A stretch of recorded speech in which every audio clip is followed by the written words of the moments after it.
Roger, this continues to be my favorite place on campus, here in this hollow in front of the chapel. I remember when we first walked here, you talked about the vision you had for this monument. I didn't even know then at the time really the significance that Martin Luther King has to our campus. This monument was established to commemorate the fact that on November 29th, 1964, Martin Luther King spoke in what was then called the Field House, just over our shoulder here. But what so often gets forgotten is that what King was doing at any given moment was what I like to call the daily work of the movement. And it was Dr. King who gave voice to that whole sense of being equal in the society and getting yourself into schools and becoming educated because, as the community said, once you were educated, no one could take that away from you. So. What we did in laying out this monument was to think first and foremost about the kinds of environments where King spoke and how he delivered his message. King was, as we well know, a Baptist minister. His pulpit, his rostrum, his point of reference and his point of proclamation was always the pulpit. So we wanted to center the monument on a form that would reference the idea of a pulpit in this preaching religious Christian tradition. But it doesn't stop with the pulpit. Right. The pulpit is here, and notably behind the pulpit are three bronze chairs, one with a coat and a Bible, referencing King's own coat and Bible, as though King himself has just stood up after being introduced to the group in our field house.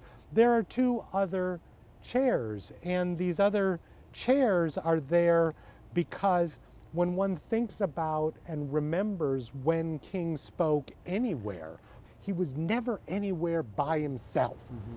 One of the things that is most interesting to me is that Dr. King made himself available to the whole community. He was, as you say, never alone on the stage. He was always buttressed by people from different political persuasions, people from different social persuasions, and certainly people from different religious persuasions. So he's never just addressing black people. He was trying to connect with everybody in the community because it was an American community that he wanted to inspire to go on that long, long journey that we still are accomplishing.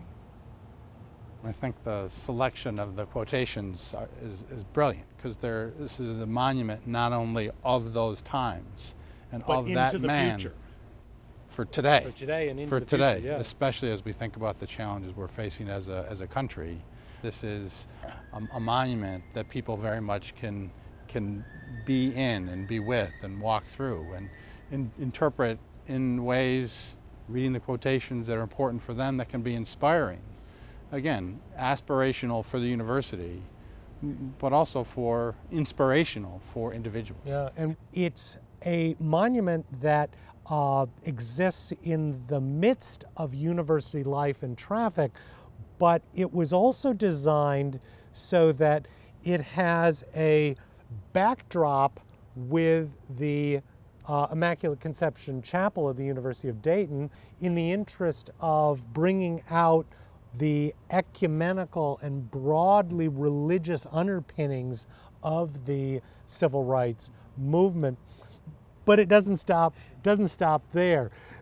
The monument is positioned on a very general east-west axis. You're looking to the west and to the historic neighborhoods of the African-American population here in town, who were very, very instrumental working with the Marianist brothers in the university in 1964 in making arrangements for Dr. King to speak in the field house. As the president of the university, I'm grateful for the work that you and so many other faculty of color did over a long time to get us to a place where we can have the aspirations that we do now for the institution. And Roger, I think about you and your desire to have a monument here to Dr. King, and especially just the way it has been manifested here as an integral part of our campus. And really thanks to you and your colleagues for working hard to make this vision come to reality. I think it really symbolizes who we are as a Catholic Marianist university.